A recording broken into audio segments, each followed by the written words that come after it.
আরেকটা গাবো, অবশ্যই গাবো। কি সবার আগে চিন্তা করলো শেখ হাসিনার শেষের উন্নয়নে পদ্মা সেতু দরকার।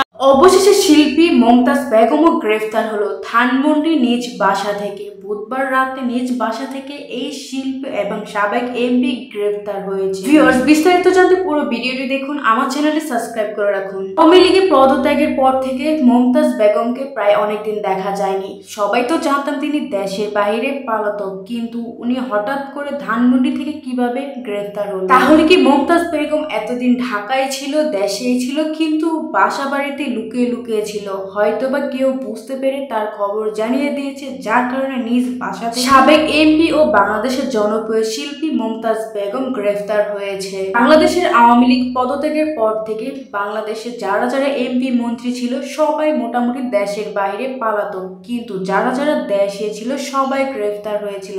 এর মধ্যে মমতাজ বেগমের কোনো খোঁজ খবর ছিল না, যার কারণে তিনি এতদিন গ্রেফতারও হয়। কিন্তু বুধবার রাতে হঠাৎ করে তার খবর কিভাবে জানি পুলিশেরা জানার পরে তার নিজ বাসা থেকে ধানমন্ডি থেকে তাকে গ্রেফতার করে কোর্টে চালান করে দিয়েছে মমতাজ বেগমকে। এবার সবার মতো মমতাজ বেগমও জেলখানায় কাটবে অনেকদিন ধরে, কারণ আওয়ামী লীগকে সারা জীবনের জন্য নিষেধ করে দিয়েছে। এই দল আর কখনোই সুযোগ পাবে না রাজনীতি করার জন্য। তাহলে এই দলে যারা সাপোর্ট করতো নিশ্চয়ই তারাও সারা জীবন জেল খাটবে। কিন্তু মমতাজ বেগম কিন্তু বাংলাদেশের একজন প্রথম জনপ্রিয় শিল্পী, তারপরে তিনি একজন এমপি, কিন্তু তাকে কি ছাড় দেওয়া হবে এই ব্যাপারে? ভিউয়ার্স, আপনাদের মতামত কমেন্ট করে জানান।